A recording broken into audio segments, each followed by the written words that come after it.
If you've got an old truck like this, chances are your tie rod ends are well past their service life and need to be changed.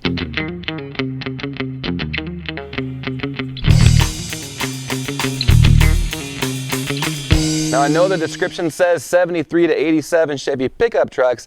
This is a 58 Chevy pickup truck, but if you've seen any of my other videos, you know that this is sitting on the chassis from a 1975 Chevy short wide. So all the running gear and suspension and everything is a 1975. That being said, let's get to work. First things first, we need to do some identificationing to find out what is causing our issue. So when you're driving down the road, one major symptom is if you're going around a corner and it takes a second to react, or it might overreact and you have to correct, or you feel like you got a little bit of play in your steering wheel, that's a good sign that something in your steering linkage has gone bad. The next thing you want to check after you jack it up, grab the wheel. Can you feel a little play side to side in your wheel? You also want to grab it on the top and the bottom and kind of jiggle it back and forth and see if you can get any play there. If it's wiggling top to bottom, chances are your ball joints on your control arms are worn out. If it's wiggling side to side, that tells me it's a steering linkage problem.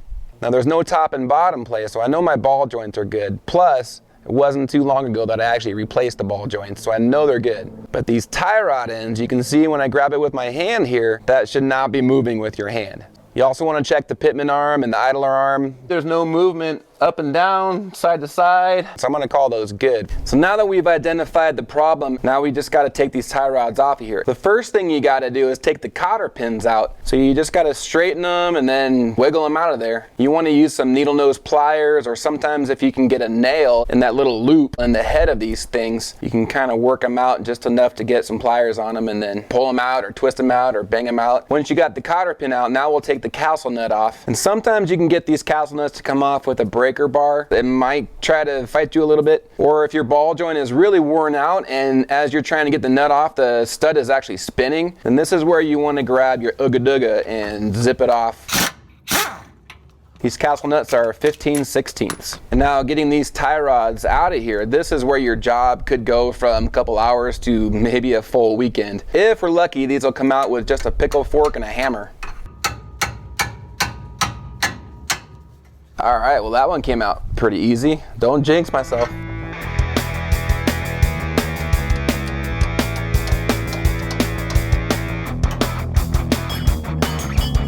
So now if the pickle fork isn't working, you've got options. One of which is to use a hammer. If you put a hammer on the back side and then you hammer on the front side, sometimes that'll distort it just temporarily enough for that ball joint to fall out. But you don't have a lot of room to get a full swing on your hammer in here.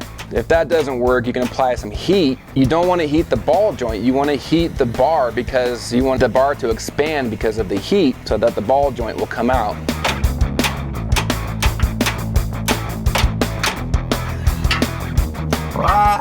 Why are you so difficult?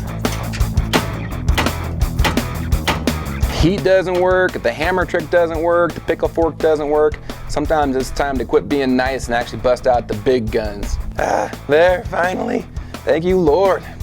All right, now that we got this one out of here, we actually got to make sure that we take good pictures, measurements, everything, because when we put the new ones in here, we want it to be as close to how this is as possible so we can get our alignment pretty close. So we're going to make a couple of marks. We're going to put a mark right here where this zert fitting is. And then we want to put a mark right about where the center line is. Now that I got all this mapped out, then the orientation's all good. Now we can tear this apart and we'll throw this center section in the old parts washer. These are the tie rod ends I'm going to be using, made by Moog, and you can see there's two different part numbers, ES409RT and ES409LT, because there's two different sizes, and this one is left-handed threads. I'll put those part numbers in the description as well. So I got my new tie rod ends here, and I went ahead and painted them and let them dry for a couple days. Got this guy cleaned up. Once I get this on there, I will paint this. This is left-handed threads and right-handed threads, so it can only go on one way. You can't get this backwards. On the one that's the left-handed threads, this has a little groove from the factory to tell you which side is left-handed threads and which side is right-handed threads. But either way, you can't screw this up because it's actually impossible to put it on there backwards. So now we just need to screw this thing together.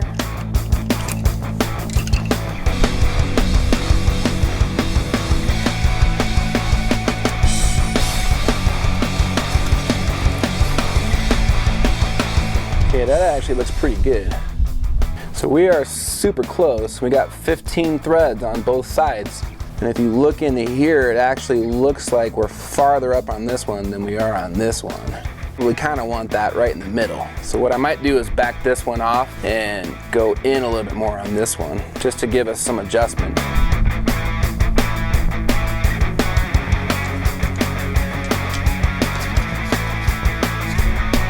I think that's probably about as close as I'm gonna get. So now we don't want to tighten these bolts down until we actually get it on the truck, because I might need some wiggle room to get these to where they're supposed to be. Before you install these, of course, you want to make sure that all of these connections are clean as well. And then make sure that the tie rod that has the Zerk fitting on the top is the one that goes on your caliper.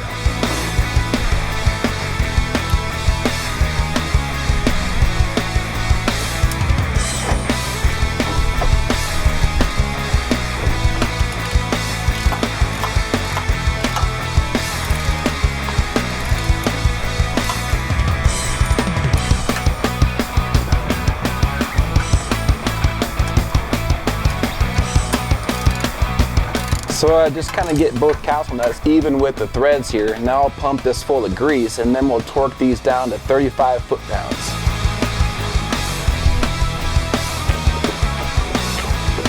So you just go until you see some grease coming up out of the boot here, and then you know it's full.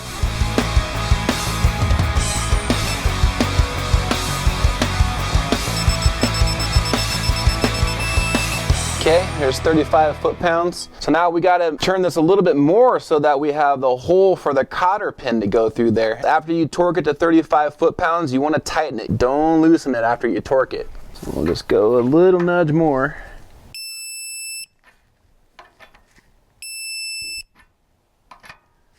Now we'll put our cotter pin in there. I'm gonna wipe off the excess grease, and we're good to go.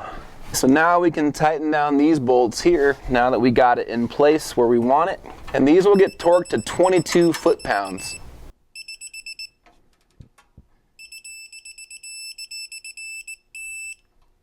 So there you go, everything's all painted and nice and shiny and torqued down. Now the next thing you're gonna wanna do is drive this thing for a couple 100 miles and then come back and re-grease them and check the torque on the nuts and bolts on those connector piece dealies. So for right now, it's time to go for a test drive.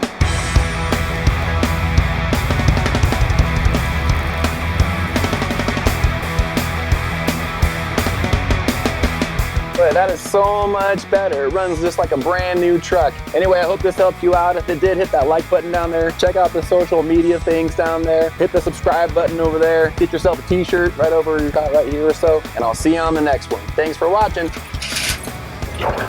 Woo!